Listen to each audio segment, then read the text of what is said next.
Welcome to the Insight Meditation Community of Charlotte. I'm Joy LiBethe, one of your Dharma leaders, and it's so good to see you all here tonight. I wasn't sure if anyone would be coming in this busy holiday time, so welcome. So tonight's Dharma talk is called Mudita, Opening to Joy. So we'll talk about what mudita means, joy in general, what blocks joy in our lives, and practices to cultivate it. Mudita is a Pali word that really doesn't have a counterpart in English. And in original translations, they translated mudita as sympathetic joy. And then they said, well, that doesn't sound right, we'll call it empathetic joy. And then later they started calling it appreciative joy, and then altruistic joy. And, but with mudita, we feel happiness when others are happy. And in reading some of the contemporary ajahns, they refer to mudita as gladness, because the root of the Sanskrit word mudita means to be pleased, to have a sense of gladness or to be delighted. So I like that idea of gladness. Mudita is one of the 4 brahmaviharas, also known as the divine abodes.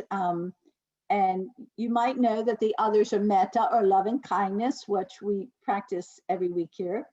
Karuna, which is the Pali word for compassion, and upekkha, which is the Pali word for equanimity.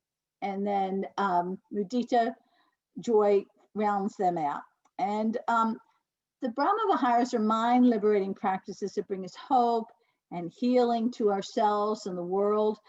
And they're fundamental to the teachings and practices of the Buddha. In fact, the Buddha himself continued to cultivate, and he was already enlightened.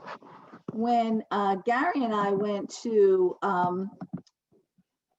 Cambodia last year, we saw how important the brahmaviharas were to the people of Cambodia, and everywhere you went, you saw these statues.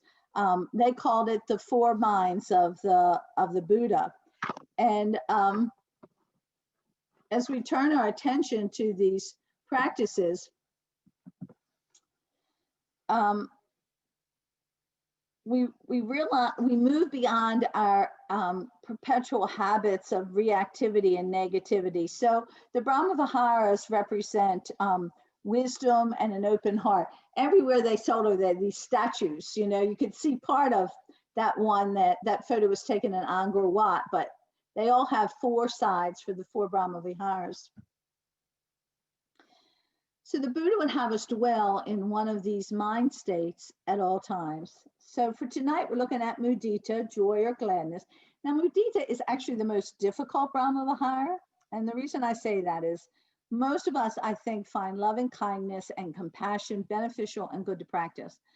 But when it comes to joy and to gladness, we don't think too much about it. And we tend to dismiss it as insignificant as a practice. If you look for Dharma talks on mudita, they're few and far between. And when they're covering all of the brahmaviharas, you'll see when they talk about mudita, it's very brief. Just as compassion is the resonance of the heart-mind with the suffering of others, mudita is the resonance of the heart-mind with the joy of others. Because of the enormous depth and breadth and duration of suffering in the world, mudita becomes of even greater importance as a practice in this life. Mudita is support for the aching heart, and it moves us toward gratitude and a deeper connection with other people. The Buddhist path is sometimes referred to as the middle way, and mudita brings balance to our lives. Now, it doesn't mean that we ignore suffering in the world and avoid responsibility for alleviating it as much as we can. It enables us to be part of the solution to uplifting ourselves and others. It counters the negative. So joy helps us to keep going despite the suffering. It brings us into the moment. If there were only one night or darkness with no day or sunlight, what would the world be like? We know the Northern Hemisphere in winter, people become depressed, suicide increases, and So just like nature, there needs to be a balance between night and day. So we need to balance the fear, the sadness, the unsatisfactoriness of life with joy. So right now, as you know, 2 days ago, we had the winter solstice, which was the longest night of the year. So our days are going to be getting longer and longer until the summer solstice. Ancient cultures and indigenous people have always celebrated this. There was a wonderful article in the New York Times earlier this week. I think it was called How to Survive Winter by LiBethe Diaz. She talked about the Anishinaabe native people who in the winter, they tell stories that remembers the good of the community beyond the self. And it coincides with Hanukkah, which ended last week and is about the miracle of light. And Hindus, Jains, and Sikhs celebrate Diwali, a 5-day festival of lights, a victory over darkness. And in Iran, they have a tradition of Yalda, where families gather for a feast, and they surround themselves with candles, and they eat pomegranates and nuts and recite poetry. That's just like my kind of a evening.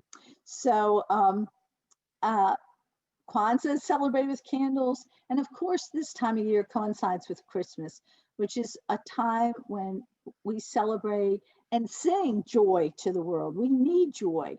The world needs more joy, more now than ever, and it can begin with you. So I'd like to read a Mary Oliver poem. If you suddenly and unexpectedly feel joy, don't hesitate, give into it. There are plenty of lives and whole towns destroyed or about to be. We are not wise and not very often kind, and much can never be redeemed. Still, life has some possibility left. Perhaps this is its way of fighting back, that sometimes something happens better than all the riches or power in the world. It could be anything, but very likely you notice it in the instant when love begins. Anyway, that's often the case. Anyway, whatever it is, don't be afraid of its plenty. Joy is not made to be a crumb. So as we travel this path and we come to realize more and more our connection, we see that there really is no hard dividing line between our joy and that of others. Thich Nhat Hanh, we refer to this as inner being. In tribal cultures, if one person does well, the whole village does well.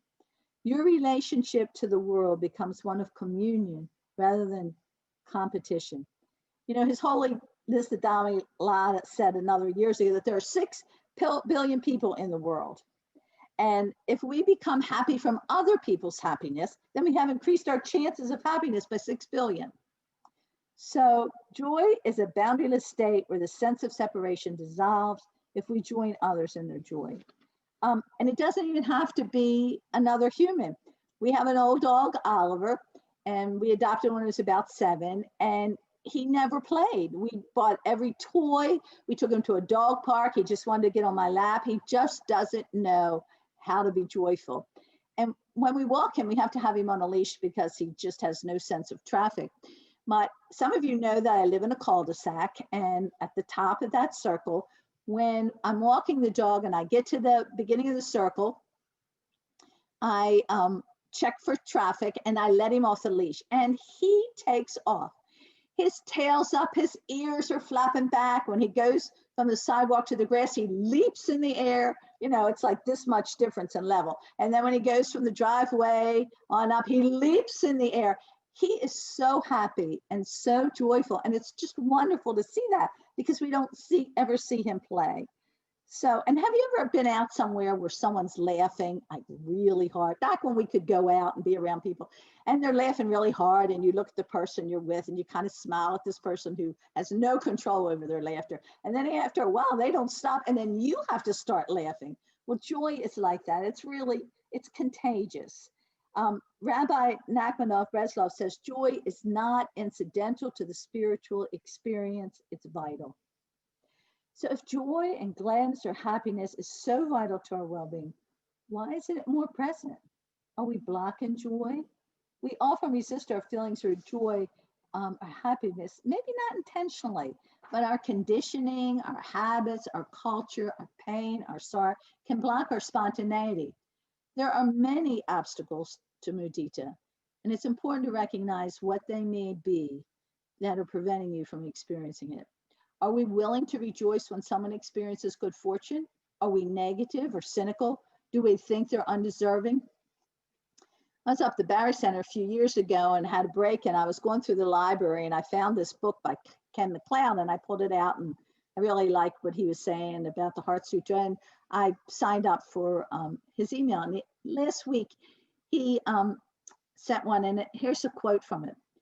As I recognize that I have my own ideas about how others should think and live, I remember the disappointments I felt when the world did not meet the expectations I had as a child for fairness, kindness, justice, and encouragement. And then he goes on to say, and I really connect with that. He goes on to say that he looks in the mirror, and then my anger and disgust dissolve, and I understand their yearning for the world to be a better place. Jealousy, envy, guilt, resentment, self-pity, they're all enemies of mudita. Sometimes we even take pleasure in the misfortune of others. And in the Book of Joy by His Holiness the Dalai Lama and Desmond Tutu, they say these mind states lead to a nagging sense of dissatisfaction that effaces joy, such that we only see what we don't have, not what we have. So joy for others' happiness or success is a protection or an antidote for these unwholesome mindful states. If you find yourself in one of these mind states, that's an important time to do a mudita practice, and we'll get to that later. So if we're judging, comparing, criticizing, this is our culture. And if you have judgmental thoughts about yourself, which is what seems to be the norm in our society, chances are you're extending those thoughts to others as well. So judgmental thoughts can cause the mind to become rigidly attached to how you think things should be. A sure obstacle to appreciative joy. Mudita is non-judgmental. It covers the truth of our abundance. So whenever some happiness comes to others, you don't need to feel it the same way. Just be glad that they have a little joy, especially when people are struggling with so much now. So we can rejoice in the joy of others when we expand our identity to include them. And when we open our heart to experience their joy as our own. Joy is for everyone and it's limitless.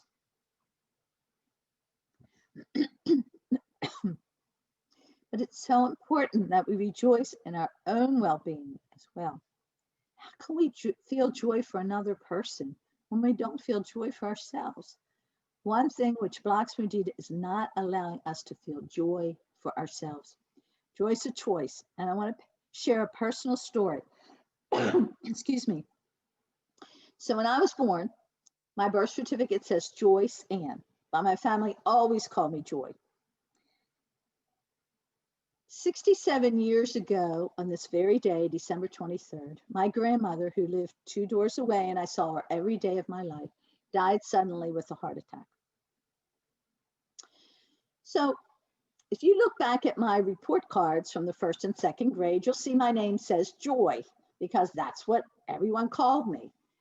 But then if you look at my 3rd grade report card, you'll see it says Joyce. And that's because during that time, I decided that I didn't want to be called Joy, that was trivial, and I wanted to be called Joyce. Of course, my family never paid any attention to that. They still called me Joy. But in school and all the way through graduate school, I used Joyce. Fast forward about 35 years. I don't know why it took so long to hit me, but I realized that it was after my grandmother died that I said I didn't want to be called Joy anymore. Now, grief can certainly be an obstacle to joy, and that doesn't mean we should in any way block our grief, but we need to make sure we have space for joy as well. Fast forward again, the last decade of my work as a psychologist, I did disaster work. I taught, and I was on a number of domestic and international teams responding to disasters. So it was pretty intense. And then when I decided it was time to retire, I thought, I've got to get some joy back into my life. This has been way too heavy. And I thought, you know what? My cousins who are still alive still call me Joy. I'm just going to start using joy again. So I decided that was a way to bring joy back into my life. And that's why you all know me as joy. Sometimes when there's so much dissatisfaction in our lives, there's so much stuff in the world, we don't feel like we have the right to be happy, or we've become overwhelmed or brought down by the suffering, such that joy doesn't seem appropriate or sensitive to the suffering. When in fact, it's vital at that time. In everything, we need to balance. That's the Buddhist middle way. The spirit of Mudita and the other brahmaviharas affirm that you deserve to be happy simply because you are, not because you're the same as others, or because you're smarter or richer or nicer or prettier or better than anyone else. Often in our culture, we may have difficulty finding joy in our own good fortune. So I just want to take a moment now. I want you to just close your eyes for a second and think back to a time when you were sad. Don't get way into it. Just think of a time when you were sad. Okay, open your eyes back up. So now what I want you to do is close your eyes again and think back to a time when you were really joyful, when there was real happiness and gladness and delight. Okay, you can open your eyes again. Could you find it? Which was easier, finding the sad part or finding the joyful part? Hafiz says, a wonderful Persian poet says, I wish I could show you, when you were lonely or in darkness, the astonishing light of your own being. Sharon Salzberg, in her book Real Change, said, in order to have the resiliency to face difficulties, we need to find and nurture the positive parts of ourselves and make a point of paying attention to experiences that give us pleasure. Watch how we focus on the negative or the unpleasant or what's wrong. We need to make a conscious effort to include the positive. Capacity to notice the positive might be untrained, but that's okay. We practice meditation for just this kind of training. So can we cultivate joy? The answer is yes. If we give it sufficient attention, if we recall our own innate goodness, if we become more spontaneous, if we become aware of our own blocks to it. Looking for the good counters tendency to focus on what is wrong. So the most neglected and difficult brahmavihara, but why hold on to suffering if something else is possible? Pema Chodron says in her book, The Places That Scare You, rejoicing in ordinary things is not sentimental or trite. It actually takes guts each time we drop our complaints and allow everyday good fortune to inspire us. We can do this even at the most difficult moments. Everything we see, hear, taste, and smell has the power to strengthen and uplift us. This is the first stage in learning joy, learning to practice seeing it in our daily lives. This stage is made greatly difficult because we have years of practicing doing the opposite of looking what's wrong. We're taught in Buddhism how you incline your mind, that is how your heart will go. So let's find a way to incline toward joy. Learn to pick up on happy aspects. Practice this. They come at unexpected times if we're mindful. What makes your heart more expansive? What delights you? Watching the sunlight, making a new dish, getting a surprise phone call. We can find joy in all the little things that happen in a day that we tend to overlook. Children are a great example for this, for Mudita. Look at their spontaneous joy. Watch them play. They're often having a great time. They're just living their lives with joy. But you know, it takes time and it takes space. The more alive we are, the more we rise up, the more we have mindful attention. So we need to take that time to slow down, to not when something is joyful or pleasant or make us happy, and then we just go on to something else, to be with it, to give ourselves space to have that. You know, mindfulness meets what arises with acceptance. So when you're mindful, these joyful times become more apparent. You know, your heart's big enough to hold all the joys and the sorrows. I was at a retreat out at a Spirit Rock retreat out at Yucca Valley a number of years ago, and you know, it was, things were serious, and not, you know, I was maybe 8 days into the retreat, and my dorm was at the farthest away from the retreat, from the center where we would sit. And they had, along the path getting there, they had one of those mazes that you go through to meditate. Well, because it was desert, you know, there was just rocks, so you could see the whole thing. So I was heading back after the morning sit, and there were two bunnies, not full grown, not little babies, but two bunnies. And they were at opposite sides of this maze. And they ran full speed toward each other. And when they got almost next to each other, one jumped over the other. And then they kept on running. You know, it was like when I was a kid, we called that playing chicken. You know, you'd run and then and they kept doing it. And I'd never seen anything like that. I mean, I didn't think rabbits did anything like that, but it was so joyful. I mean, it just lifted my spirits up to watch them doing that was pretty extraordinary. So I guess if I had just been on my way back to and hadn't looked over and stopped, I wouldn't have had that moment. So we really need to learn to pick up on happy aspects and let baseline be our joy. You know, the French writer Colette said, "What a wonderful life I've had. I wish I had realized it sooner." Hafiz says also, for a day, just one day, talk about that which disturbs no one and bring some peace into your beautiful eyes. So maybe we can do that. You know, this is a wonderful season to that. Just take one day and talk about things that are joyful and good. You know, experience follows intention. It's not what is happening, but a relationship to what is happening. So set that intention, set a clear intention to open to joy, to recognize small things that bring happiness, not just big events, but through mindfulness, we can find joy in the small things, walking in the beauty and the wonder that's all around us every day. See, these intentions color how we engage in the world and transform our minds. You know, quantum theory and physics, simply looking at something changes it. So be looking at this. Look if you're open to it. And set your intention in your own words. It's like a seed planted for the future. Dr. Kim Marreri, a plant ecologist, says, the most important thing is to hold that tiny spark of life. If it's in a bud, in a seed, that is our work, to hold on to life so when spring comes back, there can be growth. If you fail at that, spring doesn't matter. So keep that seed of joy in you. I had to have a procedure at Presbyterian Maine last week. Gary left. He went down to get the car to pick me up. And the woman from transport was taking me in the wheelchair down the elevator. We got on the elevator. It stopped at the next floor and a nurse got on. I don't know that I've ever seen somebody any more filled with joy than that nurse. She said, I just got vaccinated. She was so excited. I don't know how risky her job was or who she was afraid of taking the virus home to, but she filled that elevator with her joy and her happiness. And she was just talking about how they'd sent her an email the night before and how so happy she was. It was such a wonderful thing to experience that.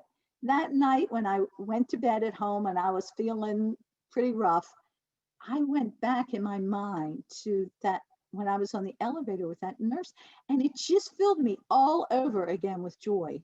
So joy isn't luck or an accident. It's choice in long-term training. Joy's for everyone.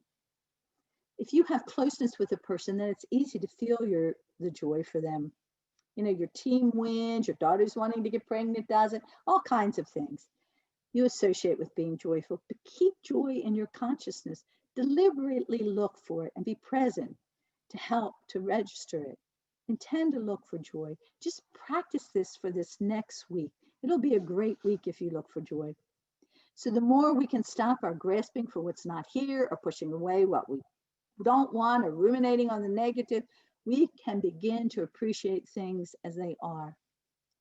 Mary Pfeiffer wrote a book called Women Rowing North, and she interviewed this jazz great Jane Jarvis at 96. She was in a wheelchair, living in a tiny apartment. Her window faced a brick wall, and at the end of the interview, she said, "Are you happy?" And she said, "I have everything I need to be happy right between my ears." So let's do a little practice right now. You know, I know we usually stop and have questions and answers, and and announcements and then move on to metta. Tonight we're going to do a mudita practice, but I'd like to practice doing mudita for yourself right now before we stop. So close your eyes. And when you're doing a mudita practice for yourself, it helps to begin either to bring to mind a pleasurable experience you had recently, an experience of happiness, joy, contentment, gratitude. Just bring to mind a place a time when you really felt glad. And remember, there are no small joys. All joys are important. And for some people, that might be hard to bring to mind.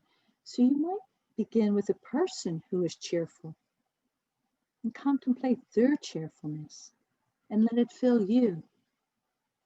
Just put yourself in that space. And then you can begin to direct phrases of gladness to yourselves.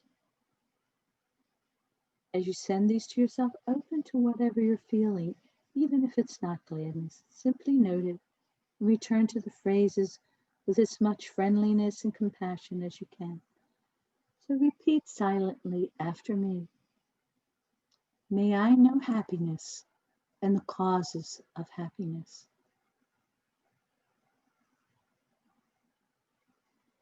May my happiness increase and never wane.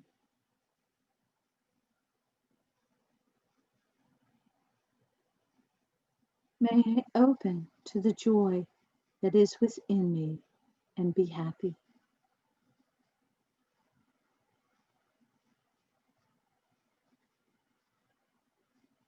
May I open to the joy I see in others.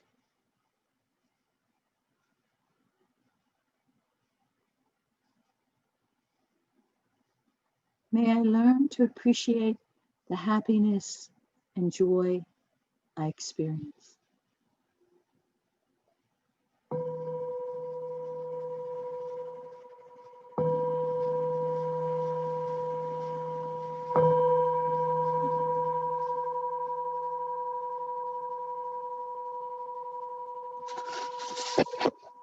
Dhammapada, the Buddha said, let us live in joy, not hating those who hate us.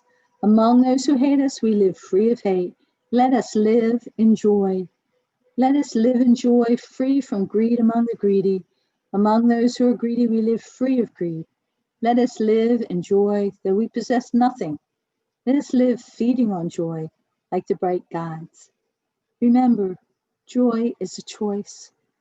You know the divine smile on the statues you see of the face of the Buddha? I think that's Mudita. So may you come to know appreciative joy all the days of your lives. Thank you. Okay, so it's time for questions and answers or comments. And you can either chat them in, and I see I have a few chats. Thank you. And someone, Noreen, thank you, saying you're glad I changed it back to joy. I am too. And I think it's made a difference in my life. So you can either chat it in or you can raise your blue hand and I'll unmute you and call on you.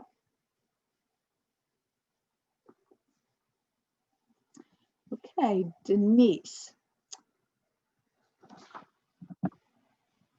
Can you unmute now, Denise? So thank you, Joy, for that joyous talk. Thank you. I just wanted to share when you asked about joy and when I last remembered it, I think it would have been a while ago, except for I had immense joy this morning. And I debated whether or not to share because I didn't want to make anyone else jealous. But I got my first vaccine this morning. And wonderful. The joy was purely born out of gratitude. Mm-hmm. And it was immense. Mm-hmm. Being in the environment, there were probably 100 of us in the room, doing this and everybody working together cooperatively and for goodness. It's a joy that brings you to tears. And I got my shot. We all in our office are getting the shot about a month earlier than we expected. They have more vaccines available than they thought. So hopefully everybody here will be able to get their shot at joy real soon. So thank you. And thank you for allowing me to share that, because it was a beautiful experience. Thank you, Denise. So I think you know what I was sensing from that nurse on the elevator last week. Yes, so you're very good. Thank you. Okay. Thank you.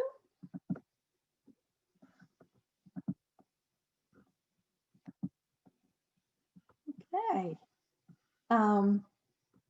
Well, you can still go ahead and raise your hand or chat in if you'd like. And I'm going to go ahead with the announcements. So our annual Sangha survey, it's not too late to get your opinion heard. So you go online and please complete that. On January 9th, I'm going to do a day-long retreat. And so our Sangha hasn't had a retreat in a while due to the pandemic. So I would invite you to come and join us that day. It's not a real long day, and I think it'll be a good boost to starting the new year. We're going to be looking at maybe some tweaks and different ways of doing things to help your meditation. We're going to do maybe some meditations that are new to you, and most of all, it's going to be a day of nurturing and beginning this year with some more joy. On January 13th, Ayasadama, our local monastic, is going to be giving her talk, and any dana that we collect from the 13th to the 19th will be given to Aya, what we normally give the dana to the monastics. So you don't want to miss that day. Our annual Sangha meeting is going to be on January 27th, so you can tune in and find out what's going on with our Sangha, especially since we haven't been able to get together in person. On February 4th, I'll be beginning our new book discussion, and it's actually not going to be a book.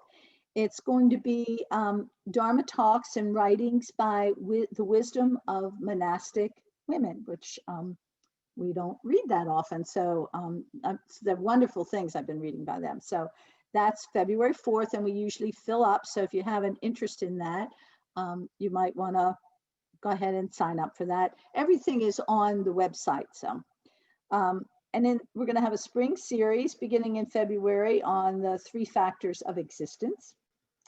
And I just want to remind people that at 7 p.m. each Wednesday night, we have the meditation instructors for beginner or people who are new to our Sangha, and that links on the homepage as well on the website.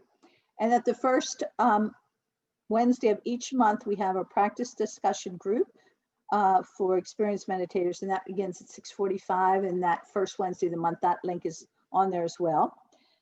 Check out our website, imcharlotte.org, for any upcoming events or detailed information on offerings. And I want to remind you that we do all Wednesdays during the holiday season, regardless of the days that Christmas or New Year falls on. And next week, Clyde is going to be leading us in an entire evening of metta. You know, we always just do a little brief one, but in following Debbie's evening on Talk on Metta a couple weeks ago, he's going to be doing an evening of metta. And as a result of that, he will be starting the Dharma talk at 7:30, and I guess probably mixing in the metta with instruction. So you want to make sure you're joining at 7:30 next week for that Dharma talk. Does anyone have any non-IMCC meditation related announcements? You can raise your hand and I'll unmute you.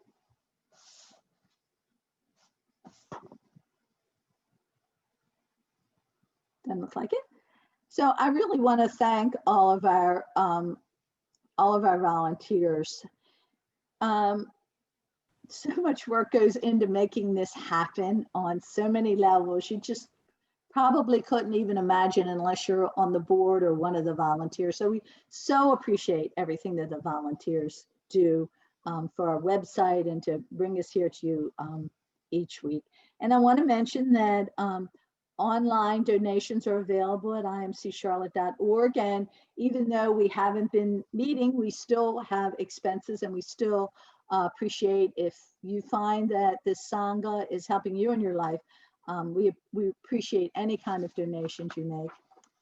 And I have a couple more questions here that I'd like to answer before we move on. When you say it's a choice, how do you go about that, making it a choice? And I think a lot of that is giving attention to it. You know, if something bad is going on, sometimes we'll just go over and over and over it in our mind. But when something positive happens, we just kind of, oh, there it is, and it's gone. Oh, that was a nice thing. You know, unless it's something really dramatic. But, you know, if you're walking by the window and the light is particularly beautiful coming through the trees, stop. Look at that light. You know, watch that. You know, stopping for the little things, that's the choice we make. And when somebody else says something that happened really good to them, not just passing that by as well, but staying with it. And I think a lot of that choice is being present when it's happening and giving yourself the time and space. And yes, we can, a question about, is it simple as thinking about something joyful? Yes, that's really important. And that's a good, you know, that's an antidote when we're feeling jealous, when we're feeling envious, when we're feeling, not accepting things that are happening. If we stop and think about our gratitude, think about what makes us joyful, that can make a big difference. And if we're going through something sad, how do we choose joy instead? And I don't think it's really a matter of instead, because there is always sadness. And like I mentioned about the grief, and there's a lot of grieving going on now for multiple reasons because of what's happening in our world. So you'll have that. You don't want to push anything away that you're feeling. So you'll be with that. You'll be with that sadness. But then you also want to try to balance it with joy as well. What brings joy to your life? You know, I mentioned just for me, watching my dog can do that. You know, maybe playing with a pet might bring some joy to your life. Reading something that's uplifting for you. Watching something that's uplifting. Letting yourself laugh, you know, be involved with things that are humorous. Talking, you know how there's some people in your life who just seem really joyful and happy people, and they're good to talk to. Can't be around them right now, but you can still talk with them. But whatever way you find joy, I find joy watching birds. And so sometimes just watching the bird, or keeping in mind that you're going to be paying attention to that. And it's not that you're going to push away the sadness, or that the sadness isn't going to be there. It is, and you want to hold that, but you know that life is a balance of those two things. And most of us are pretty off balance with what the sadness in our life compared to the joy or the happiness in your life. So look for it, and setting that intention is really important, to think about that when you wake up in the morning. Today, I'm going to pay attention to what gladdens my heart. Today, I'm going to give that some time and some space and be with that. So hopefully that was helpful to you. Okay, so I think we'll move on now, and what we've already done, we're going to end with a mudita practice. And we've already done it for yourself. So, and that's a good way to do that practice. You know, many of us say metta when, I know I say metta when I'm stressed or upset, or when somebody's got me upset, I say it for them. But let's say, let's do the mudita practice too. Maybe you want to start the day with the mudita practice, or end the day with it, or stop in the middle of the day, or something that's a trigger for you to do that. Do it for yourself, and recall it's sometimes good to bring back what has brought joy to you in your life, or someone who is really cheerful and positive, if you can just be present in your mind with them. So to start it off so that you're actually setting that intention for doing the mudita and sort of setting the stage for yourself with that. So why don't we go ahead and close our eyes again and try to bring something to mind that gives you gladness or that gave you happiness. We'll begin with mudita for someone that we think could really benefit from it right now. There may be a loved one or a friend, perhaps a group of people, like our healthcare providers or people who are imprisoned or whoever you think might really benefit from mudita. So keeping that person or persons in mind, may you know happiness and the causes of happiness. May your happiness increase and never wane.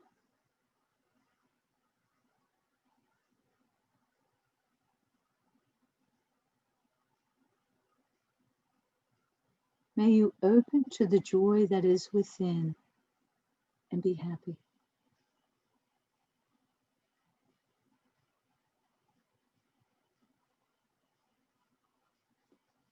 May you open to the joy you see in others.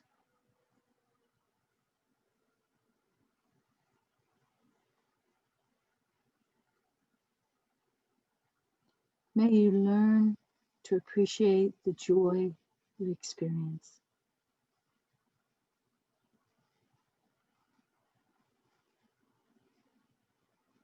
Now for all beings,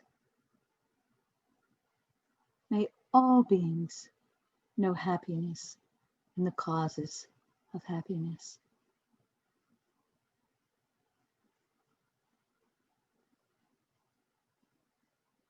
May the happiness of all beings increase and never wane.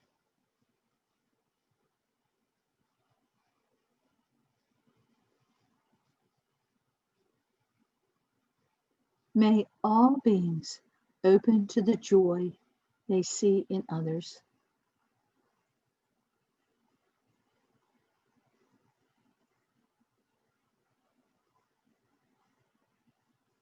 May all beings' joy and happiness never leave them.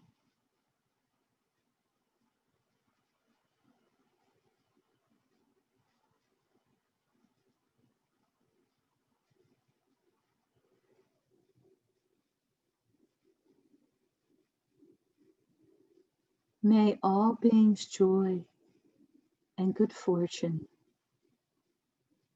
continue and increase. May all beings be free from suffering.